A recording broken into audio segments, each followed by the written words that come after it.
sa pag-awit ng pambungad na awit.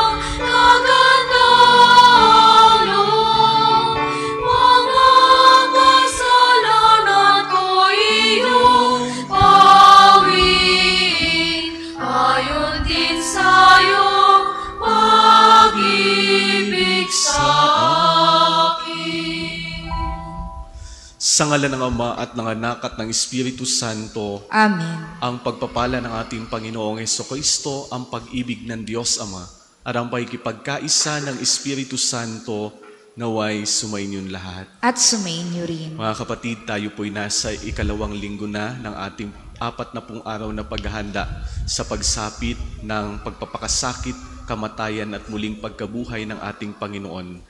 At upang maging karapat-dapat tayong gumanap sa banal na pagdiriwang na ito, sumandali tayong tumahimik, ating alalahanin ang ating mga nagawang pagkakasala at pagkukulang laban sa Diyos at sa ating kapwa, at ihingi ito ng tawad sa Kanya.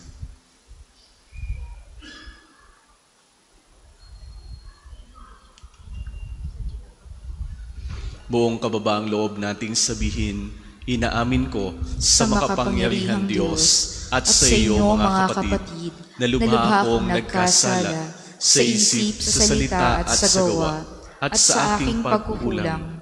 Kaya isinasamo ko sa mahal na Birheng Maria, sa lahat ng mga anghel at mga banal, at sa iyo mga kapatid, na ako'y panalangin sa Panginoong ating Diyos. Kaawaan tayo ng makapangyarihan Diyos, patawarin tayo sa ating mga kasalanan, at patnubayan tayo sa buhay na walang hanggan. Amen.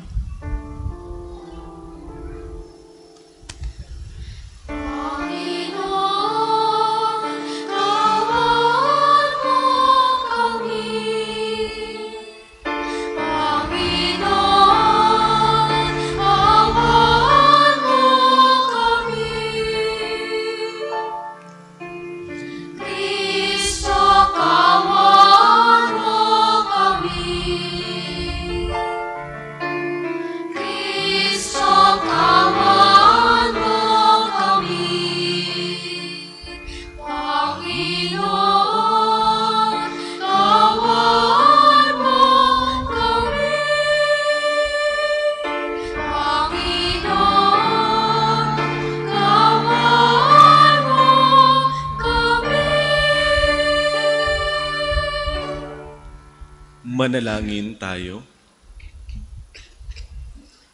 Ama naming makapangyarihan, iniutos mong pakinggan namin ang minamahal mong anak na iyong kinalulugdan. Kami naway makapakinabang sa iyong salita upang sa pagdalisay nito sa aming kalooban, kami ay lumigaya sa pagkakita sa iyong liwanag. Sa pamamagitan ni Hesukristo, kasama ng Espiritu Santo, magpasawalang hanggan. Amen. Tayo po ay magsiupo.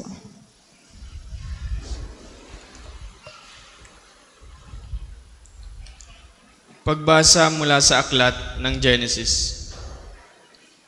Noong mga araw na yaon, sinubok ng Diyos si Abraham. Tinawag siya ng Diyos at tumugon naman siya.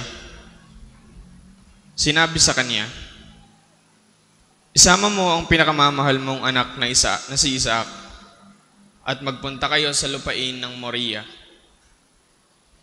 Umakyat kayo sa bundok na ituturo ko sa iyo at ihandog mo siya sa akin. Pagsapit nila sa dakong itinuro ng Diyos, gumawa ng dambana si Abraham. Nang sasaksakin na niya ang bata, tinawag siya ng anghel ng Panginoon at mula sa langit ay sinabi, Abraham, Abraham, huwag mong patayin ang bata. Huwag mo siyang saktan. Naipakita mo ng handa kang sumunod sa Diyos, sapagkat hindi mo ipinagkait sa Kanya ang kaisa-isa at pinakamamahal mong anak. Paglingon niya ay may nakita siyang isang lalaking tupa na ang mga sungay ay napasabit sa sanga ng kahoy. Ito ang kinuha ni Abraham at inihandog kapalit ng kaniyang anak. Mula sa langit, nagsalita muli kay Abraham ang anghel ng Panginoon. Wika nito, "Akong Panginoon ang nangangako sa iyo. Yamang hindi mo ipinagkait sa akin ang kaisa-isa mong anak. Pagpapalain kita. Ang lahi mo'y magiging sindami ng bituin sa langit at ng buhangin sa dagat. Lulupigin nila ang mga lungsod ng kanilang mga kaaway. Sa pamamagitan ng iyong lahi, pagpapalain ang lahat ng bansa sa daigdig, sapagkat ikaw ay tumalima sa akin." Ang salita ng Diyos. Salamat sa Diyos.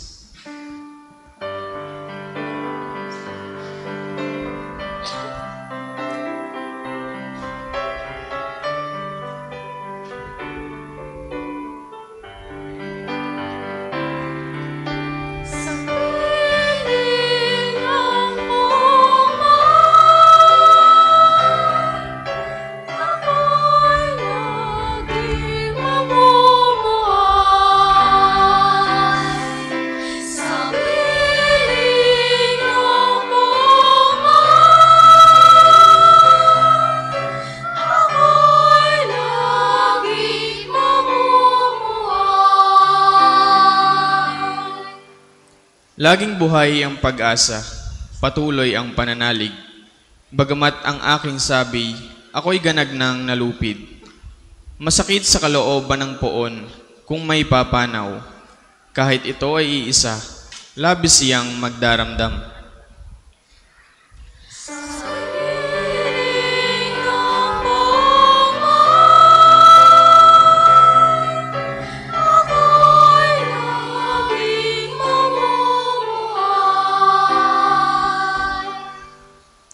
Panginoon, naririto akong inyong abang lingkod. Katulad ng aking ina, maglilingkod akong lubos. Yamang ako'y iniligtas, kinalinga at tinubos. Ako ngayoy maghahandog ng haing pasasalamat. Ang handog kong panalangin sa iyo ko lang ilalagak.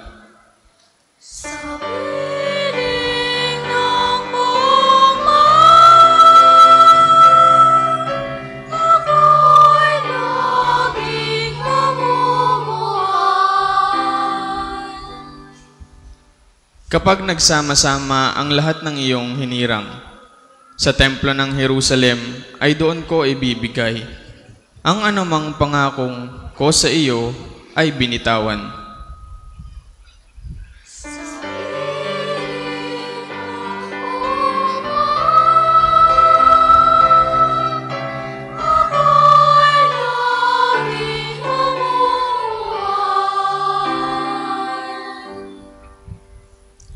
Pagbasa mula sa sulat ni Apostol San Pablo sa mga taga-Roma. Mga kapatid, kung ang Diyos ay panig sa atin, sino ang laban sa atin?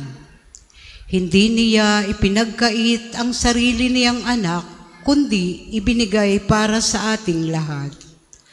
Kung naipagkaloob niya sa atin ang kanyang anak, hindi ba niya ipagkakaloob sa atin ang lahat ng bagay kasama ng kanyang anak?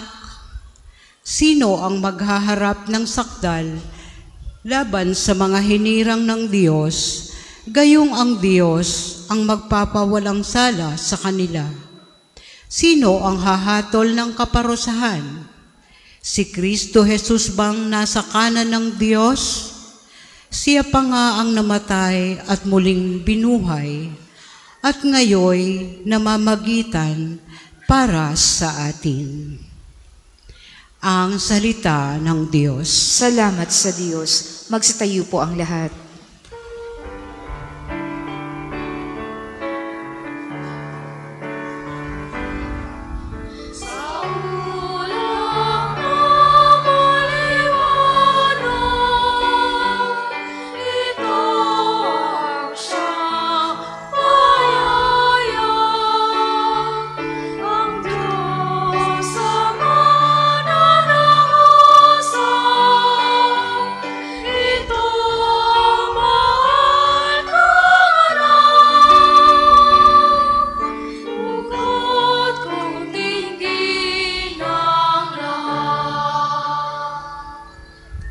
Sumainyo ang Panginoon. At sumainyo rin. Ang mabuting balita ng Panginoon ayon kay San Marcos. Papuri sa iyo, Panginoon.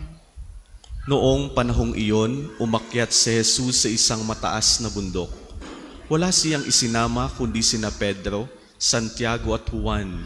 Samantalang sila'y naroon, nakita nilang nagbagong anyo si Jesus. Nagningning ang kanyang kasuotan na naging puting-puti. Ano pat walang sinumang makapagpapaputi ng gayon. At nakita ng 3 alagad si Moises at si Elias na nakikipag-usap kay Jesus. Sinabi ni Pedro kay Jesus, "Guro, mabuti pa'y dumito na tayo. Gagawa po kami ng 3 kubol, isa sa inyo, isa kay Moises at isa kay Elias." Hindi nalalaman ni Pedro ang kanyang sinasabi sapagkat masyado ang takot niya at ng kanyang mga kasama. At nililiman sila ng isang alapaap at mula rito'y may tinig na nagsabi, "Ito ang minamahal kong anak, pakinggan ninyo siya." Pagdakay tumingin ang mga alagad sa paligid nila at nakitang wala na silang kasama roon kundi si Jesus. Habang bumababa sila ng bundok, ay mahigpit na itinagubilin sa kanila ni Jesus, "Huwag ninyong sasabihin kanino man ang inyong nakita, hanggat hindi muling nabubuhay ang anak ng tao."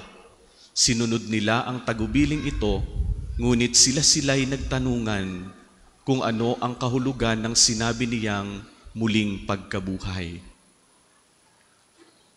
Mga kapatid, ang mabuting balita ng Panginoon.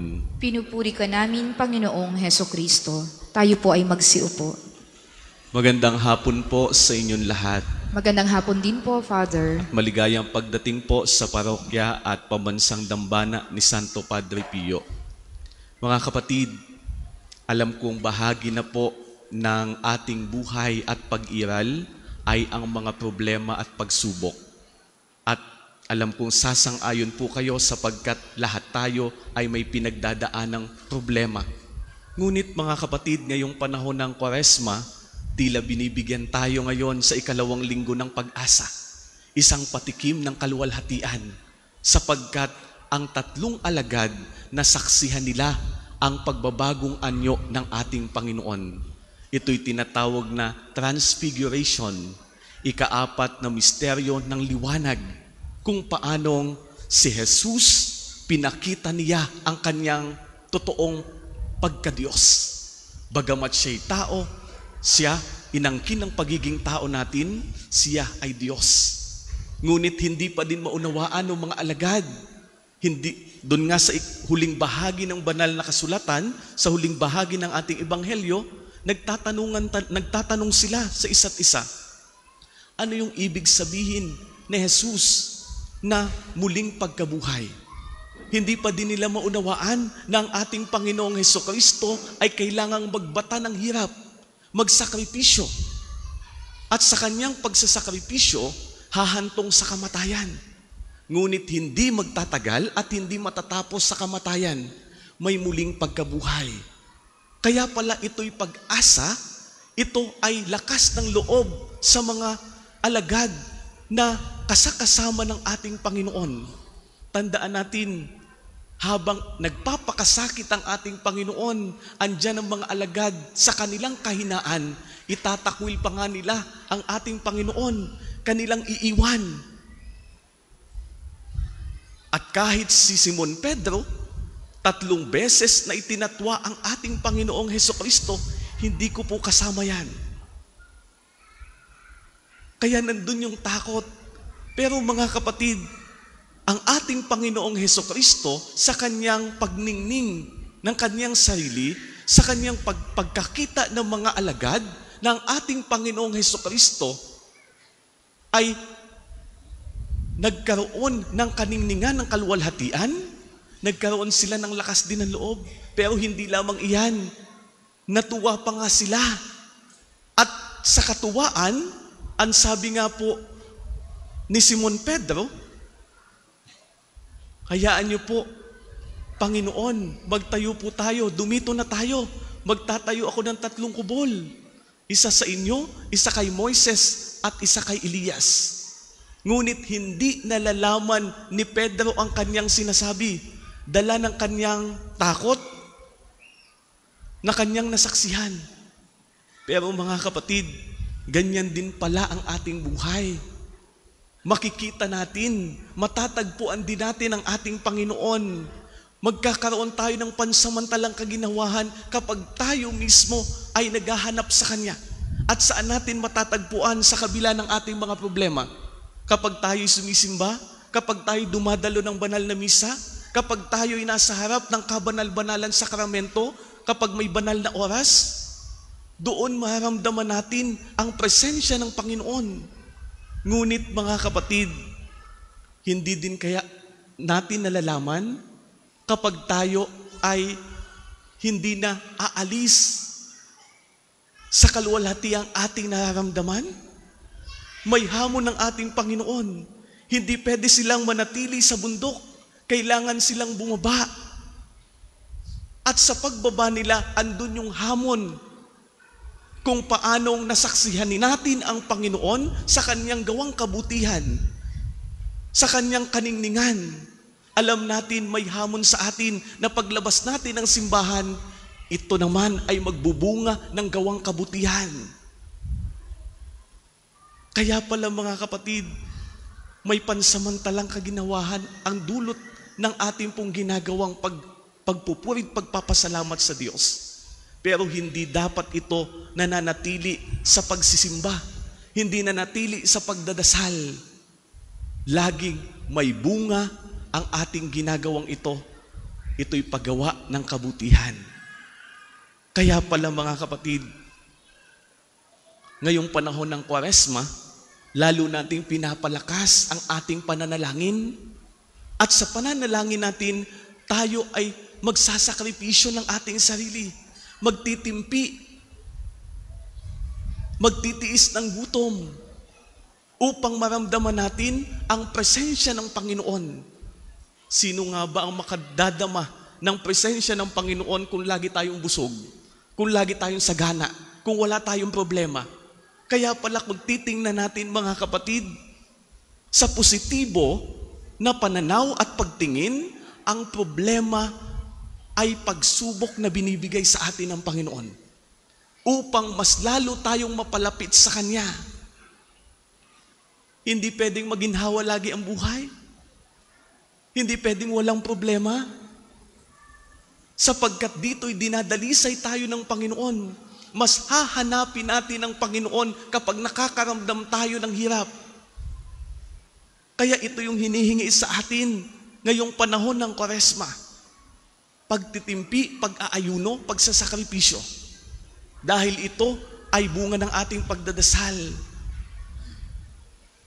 At ang ikatlo, tayo ay gagawa ng kabutihan. Gaya ng paalala ko noon, ang paggawa natin ng kabutihan ay magiging pakitang tao lamang kung hindi ito bunga ng ating pagdadasal. At ang pagdadasal naman natin at pagsisimba, kung hindi naman ito magbubunga ng kabutihang asal o mabubuting gawa, ito'y mananatiling ritual at pagsamba lamang. Kaya sa pagsasakripisyo natin at paghihirap at dahil sa pagdadasal, ito'y magbubunga ng ating paglilingkod sa ating kapwa. Kaya mga kapatid, ngayong ikalawang linggo ng panahon ng Kwaresma, mayroong patikim ang ating Panginoon ng kaluwalhatian. May langit tayong tahanan. Huwag na tayong magduda pa. Pinakita na sa tatlong alagad ang langit na pakiramdam. Naalala ko po, meron po dati sa seminaryo namin na umiikot at nagpapalaganap ng debosyon sa mabathalang awa ng Diyos. At alam niyo po, mayroon pong isang lalaki nagsabi, ako'y diniklara na ng doktor na patay. Pero alam niyo, nung ako ay may pangitain, nakita ko ang maningning na ilaw at nakita ko ang ating Panginoon sa anyo na nakikita natin sa mabathalang awa ng Diyos. Ayoko na pong bumalik, ngunit pinabalik ako ng Panginoon sa aking katawan upang may misyon pala akong gagampanan, ipalaganap ang kanyang mabathalang awa. Oo mga kapatid, sa pagsisimba natin, maramdaman natin ang kaginhawahan at dulot ng kaluwalhatian ng Diyos. Pero merong hamon sa atin, tayo ay aalis dito at tayo magmimisyon. Tayo magpapalaganap ng kanyang pagmamahal sa iba sa pagtulong din natin sa ating kapwa. Kaya ngayong panahon ng Kwaresma, sana patuloy po tayong magdasal, patuloy tayong magsakripisyo, at patuloy tayong gumawa ng kabutihan. Merong pong nakaabang na langit sa atin ang kaluwalhatian, ang buhay na walang hanggan. Amen. Tayo po ay magsitayo.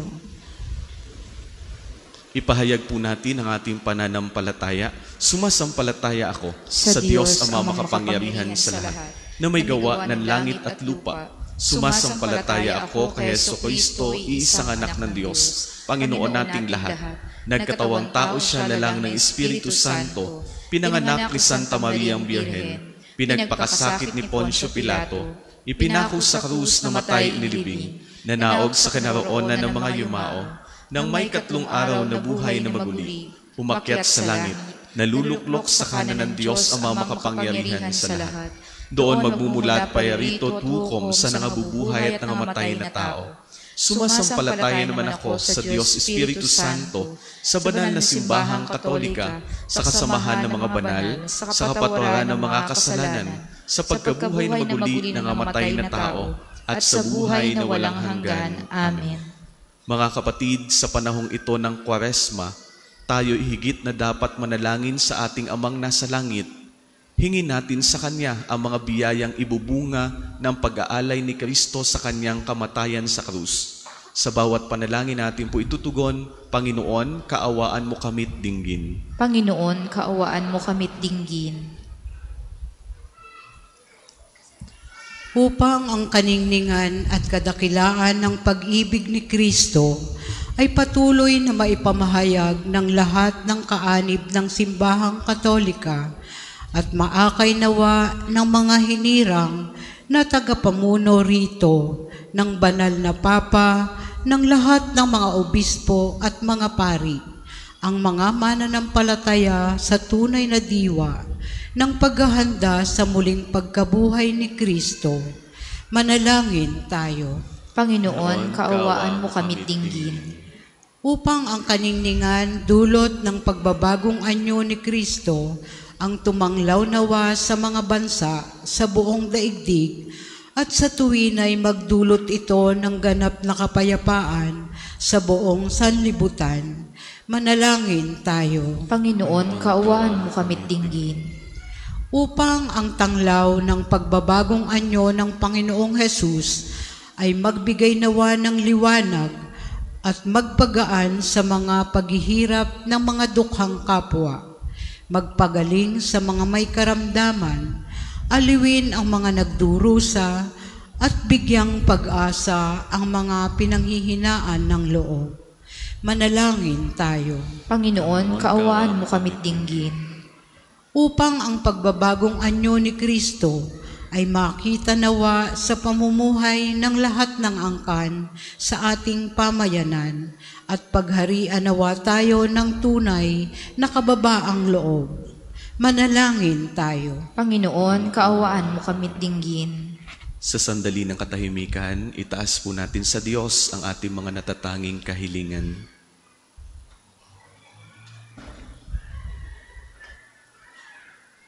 Ama naming makapangyarihan, panibaguhin mo ang aming katauhan at ipagkaloob mo nawa ang mga biyayang mag-aakay sa amin sa iyong kaluwalhatian at kaligtasan sa pamamagitan ni Jesucristong aming Panginoon. Amen. Magsiupo po ang lahat. Para sa mga maghahandog ng sobre, pakihulog na lamang po sa buslo.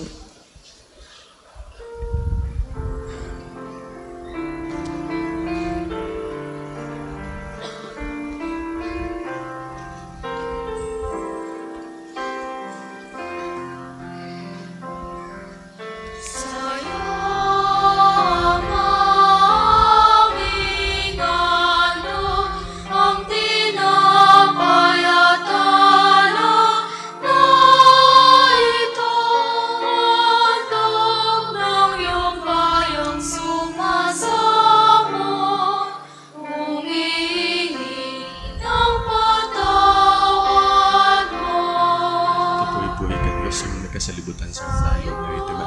mula sa lupa at mga ng pagawang tinapay nito nagbibigay buhay.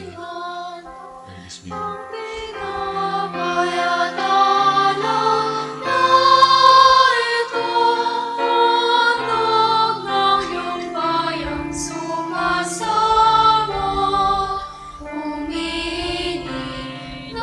Patuloy ka sa mga kasalabutan sa halad na ito na alay mula sa katas ng ubas at mga pagawang alak nito nagbibigay ng iyong Espiritu.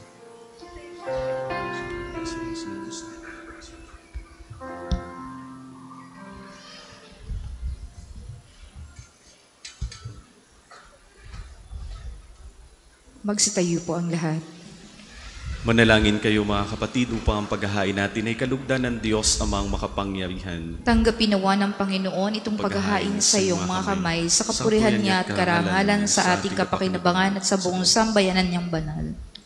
Ama naming lumikha, sa paghahaing ito ay magdulot nawa ng kapatawaran ng aming mga kasalanan at magpabanal sa aming buong katauhan para sa pagdiriwang ng Pasko ng Pagkabuhay sa pamamagitan ni Jesucristo kasama ng Espiritu Santo magpasawalang hanggan. Amen. Sumainyo ang Panginoon. At sumainyo rin. Itaas sa Diyos ang inyong puso at diwa. Tinaas na namin sa Panginoon. Pasalamatan natin ang Panginoong ating Diyos. Marapat na siya ay pasalamatan. Ama naming makapangyarihan, tunay ngang marapat na ikaw ay aming pasalamatan sa pamamagitan ni Jesucristo na aming Panginoon, nang maipagtapat niya sa mga alagad na siya'y laang mamatay para sa lahat. Sa kanila'y kanyang ipinamalas ang kanyang sariling puspos ng liwanag. Ang iyong mga utos at mga propeta ay pawang mga tagapagpatunay niya sa pagkakatalagang para sa kapwa'y magdusa upang akayin ang lahat sa pagkabuhay na maligaya. Kaya kaisa ng mga anghel na nagsisiawit ng papuri sa iyo nang walang humpay sa kalangitan, kami nagbubunyi sa iyong kadakilaan.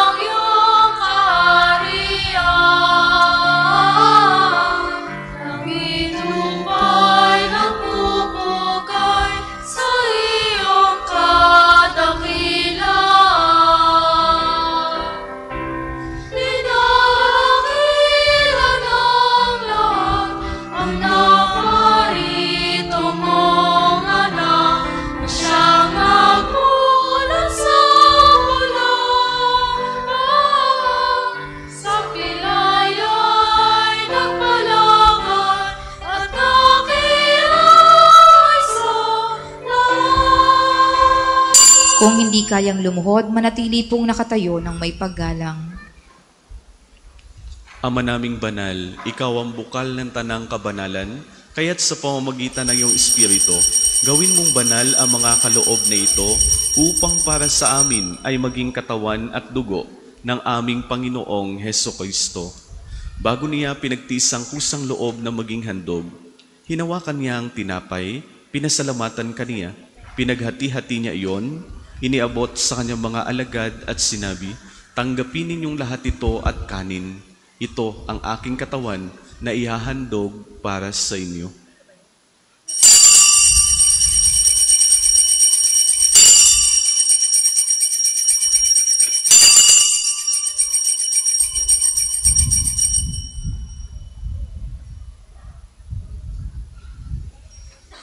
Gayun din naman noong matapos ang hapunan, hinawakan niya ang kalis, muli kaniyang pinasalamatan. Iniabot niya ang kalis sa kanyang mga alagad at sinabi, "Tanggapin ninyong lahat ito at inumin. Ito ang kalis ng aking dugo, ng bago at walang hanggang tipan. Ang aking dugo na ibubuhos para sa inyo at para sa lahat sa ikapagpapatawad ng mga kasalanan. Gawin ninyo ito sa pag-alaala sa akin."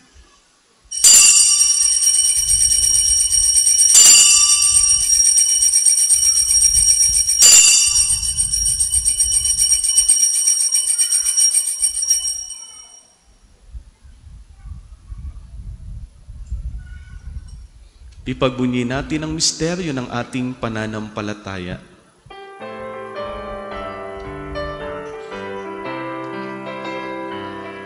Aming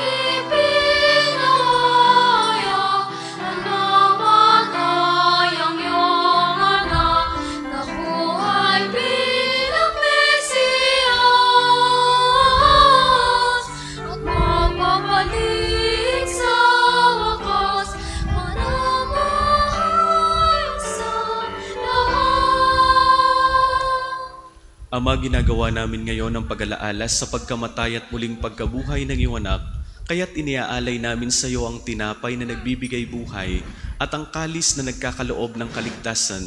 Kami nagpapasalamat dahil kami yung minarapat na tumayo sa harap mo para maglingkod sa iyo. Isinasamo namin kami magsasalo-salo sa katawan at dugo ni Kristo ay mabuklod sa pagkakaisa sa pamamagitan ng Espiritu Santo.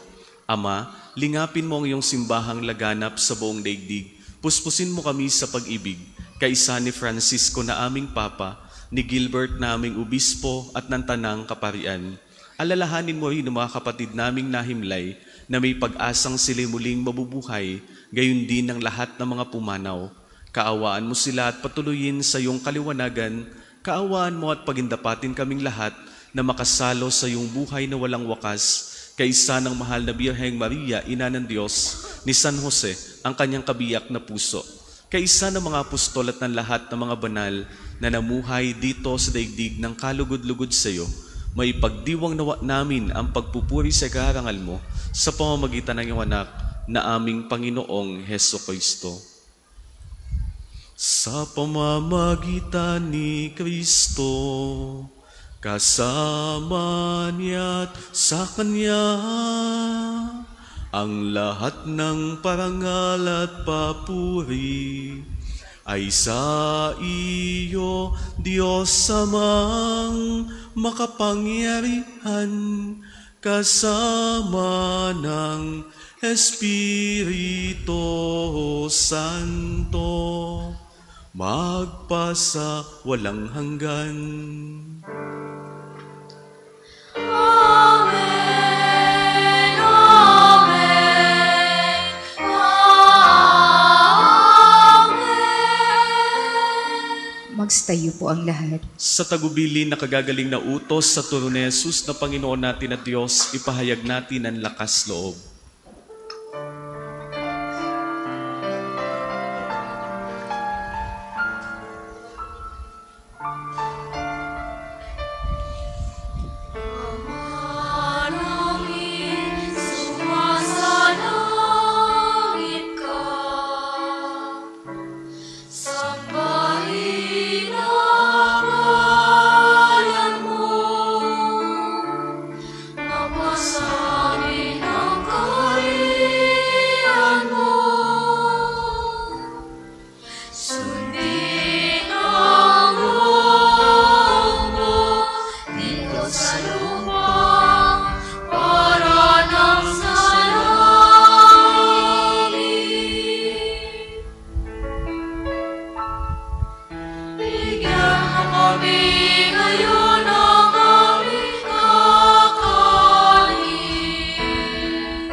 Hinihiling namin kami, Diyos, sa lahat ng masama, pagkalooban ng kapayapaan araw-araw, iligtas sa kasalanan at ilayo sa lahat ng kapahamakan, samantalang aming pinananabikan ang dakilang araw ng pagpapahayag ng tagapagligtas naming si Hesukristo.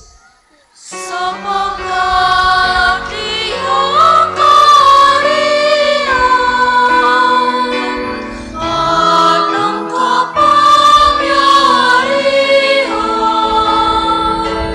at ang kapulian magpapatuloy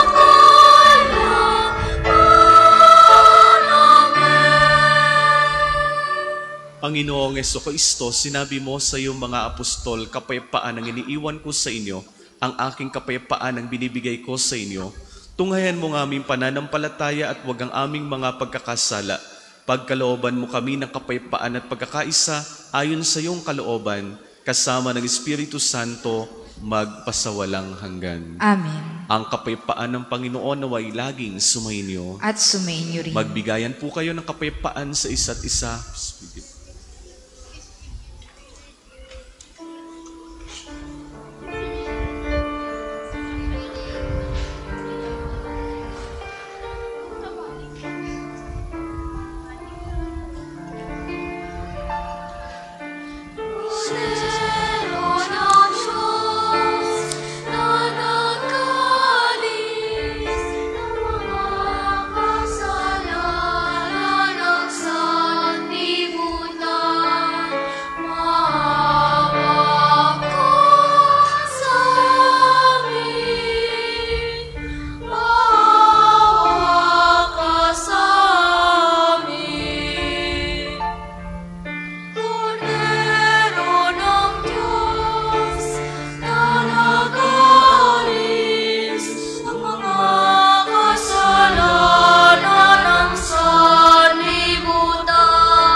Kung hindi kayang lumuhod, manatili pong nakatayo ng may paggalang. Mga kapatid, ito ang kordero ng Diyos. Ito nag-aalis ng mga kasalanan ng sanlibutan. Mapapalad tayong inaanyayahan sa kanyang banal na piging. Panginoon, hindi ako karapat-dapat na magpatuloy sa iyo. Ngunit sa isang salita mo lamang ay gagaling na ako.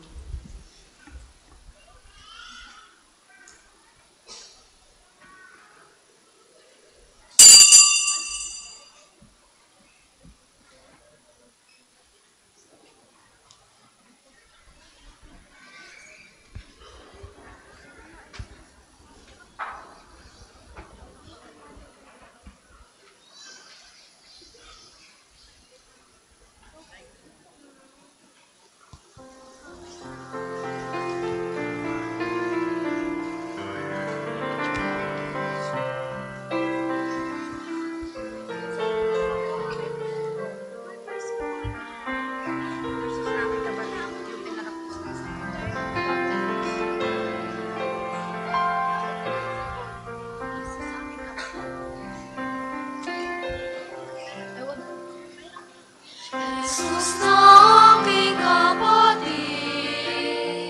sa lupa namin bumalik, iyong mukha ibang-iba, hindi kita nakikilala, pulutan mo aking mata, mamulat sa katotohanan, ikaw po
paligid naman, ikaw ay naghahanap buhay.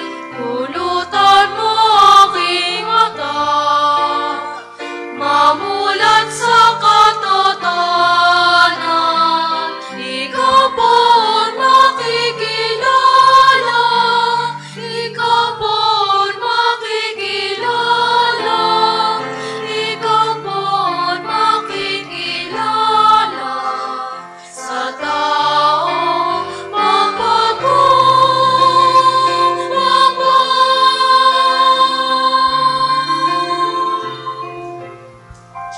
Ang second collection po ay ginagamit sa patuloy na pagpapaunlad ng parokya at pambansang dambana ni Santo Padre Pio at para po sa mga pangangailangan na matatanda at may sakit na mga pari ng Archdiocese ng Lipa. Maraming salamat po sa inyong mga handog.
Tayo po ay magsitayo. Manalangin tayo. Ama naming mapagmahal, kaming pinapakinabang mo sa dakilang pagliliwanag sa bagong anyo ng iyong anak ay tumatanaw ng utang na loob sa iyo, sapagkat kahit ngayon pa man sa lupang ibabaw, pinapagsalo mo na kami sa kariktan ng kalangitan sa pamamagitan ni Jesucristo kasama ng Espiritu Santo magpasawalang hanggan. Amen. Panalangin ng pagtitiwala kay Santo Padre Pio, tayo pong lahat.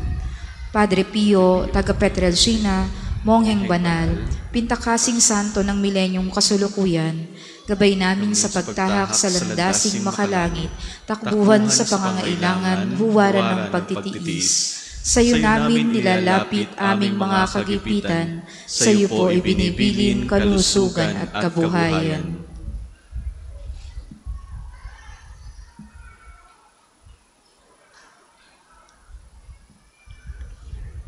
Di man karapat-dapat kami po ay pagbigyan, bendisyonan at basbasan maging ganap sa buhay. Lumayo nawa kami umiwas sa kasalanan, lumapit lagi sa Diyos maging matatag at matibay. Sa mabuting balita ng pagliligtas, turuan mo kami nawa, sa tuwina ay makinig, magnilay at sumampalataya. Amin pong pakiusap itong mga kahilingan, puso ay nagsisisi, nagtitikang taimtiman, di na muling magkasala, sunod lagi sa Diyos Amang, kaisa ng Espiritu at ni Jesus na tagapamagitan. Amen. Magsiupo po ang lahat para sa ilang patalastas. Una, sa inyong pagdalaw sa pambansang dambana, mangyaring pakaingatan po ang inyong mga personal na gamit. Hangad namin ng isang matiwasay at maayos na pagbisita sa National Shrine. Ikalawa, tanda ng katapatan at pasasalamat ng pambansang dambana sa inyong tulong at donasyon. Makikita niyo po sa ating screen ang total collections ng nagdaang linggo. Salamat po sa patuloy na kagandahang loob.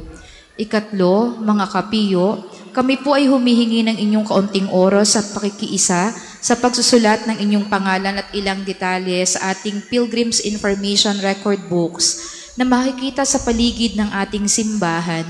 Ito po ay bahagi ng documentation program para sa pagkapalawig ng mga datos at turismong pangsimbahan at bilang alaala din ng inyong pagbisita sa pambansang dambana.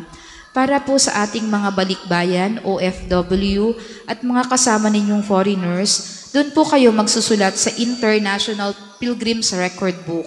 Gagabayan po kayo ng ating mga tagapaglingkod. Ika-apat, at bahagi ng pagsasakripisyo ngayong panahon ng Kwaresma, tayo po ay inaanyayahang mangumpisal at magsisi sa ating mga kasalanan. Makikita po ninyo sa ating screen ang mga confession schedule. Gayun din naman, mayroon po tayong pagdarasal ng Istasyon ng Cruz tuwing araw ng Biyernes sa ganap na 3 ng hapon. Ang aklat dasalan po ay available sa ating mga tindahan. Ika-6, mga kapiyo, bahagi pa din ng pagpapalalim ng pananampalataya at pagdinilay ngayong panahon ng Kwaresma. Ang ating lakbay parokya ay gagawin natin sa ilang simbahan sa Pampanga sa darating na March 21, 2024. Para sa mga nagnanais sumama, kayo po ay magpalista sa opisina ng parokya sa halagang 2,500 piso lamang hanggang ngayong March 10 lamang po. Ang susunod po nating misa ay sa ganap na ika-6 ng gabi. Maraming salamat po at mangyaring panatilihin po natin ang kalinisan, katahimikan at diwa ng pananalangin sa loob at labas ng ating simbahan. Magsitayo na po ang lahat para sa pagbabasbas ng religious articles. Mga kapatid, manalangin tayo sa Diyos Ama makapangyarihan upang tayo maging kawangis ni Kristo sa taimtim na pagdalangin sa tulong ng mga larawan at mga dasalan. O Panginoon Diyos, Ikaw ang bukal ng lahat ng pagpapala at biyaya. Ibuhos mo ang iyong bendisyon sa mga gamit na ito sa pananalangin, mga rosaryo, imahen, dasalan na nagpapaalala ng iyong kabutihan, kabanalan at pagmamahal sa amin, upang ang lahat ng dumulog at magdasal gamit ang mga ito ay magtamo ng iyong awa at biyaya.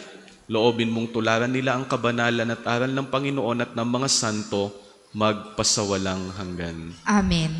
Ama namin, sumasalangit ka, sambahin ang ngalan mo, mapasa amin ang kaharian mo, sundin ang loob mo dito sa lupa para nang sa langit. Bigyan mo kami ngayon ng aming kakanin sa araw-araw. Patawarin mo kami sa aming mga sala, para ng pagpapatawad namin sa nagkakasala sa amin. At huwag mo kaming ipahintulot sa tukso, at iadya mo kami sa lahat ng masama. Amen. Aba, Ginoong Maria, napupuno ka ng grasya, ang Panginoong Diyos ay sumasa iyo. Bukod kang pinagpala sa babaeng lahat, at pinagpala naman ang iyong anak na si Jesus. Santa Maria, Ina ng Diyos, ipanalangin mo kaming makasalanan, ngayon at kung kami mamamatay. Amen. Luwalhati sa Ama at sa Anak at sa Espiritu Santo, kapara noong unang-una, ngayon at magpasawalang hanggan. Amen. Ama namin, sumasalangit ka, sambahin ang ngalan mo, mapasa amin ang kaharian mo, sundin ang loob mo dito sa lupa para nang sa langit. Bigyan mo kami ngayon ng aming kakanin sa araw-araw at patawarin mo kami sa aming mga sala para ng pagpapatawad namin sa mga nagkakasala sa amin. At huwag mo kaming ipahintulot sa tukso at iadya mo kami sa lahat ng masama. Amen. Aba, Ginoong Maria, napupuno ka ng grasya, ang Panginoong Diyos ay sumasa iyo. Bukod kang pinagpala sa babaeng lahat, at pinagpala naman ang iyong anak na si Jesus. Santa Maria, Ina ng Diyos, panalangin mo kaming makasalanan, ngayon at kung kami mamamatay. Amen. Luwalhati sa Ama, sa Anak, at sa Espiritu Santo, kapara noong unang-una, ngayon at magpasawalang hanggan. Amen. Sumainyo ang Panginoon. At sumainyo rin. At pagpalain kayo ng makapangyarihan Diyos, Ama at Anak at Espiritu Santo. Amen. Tapos na ang banal na misa, humayo kayong mapayapa. Salamat sa Diyos.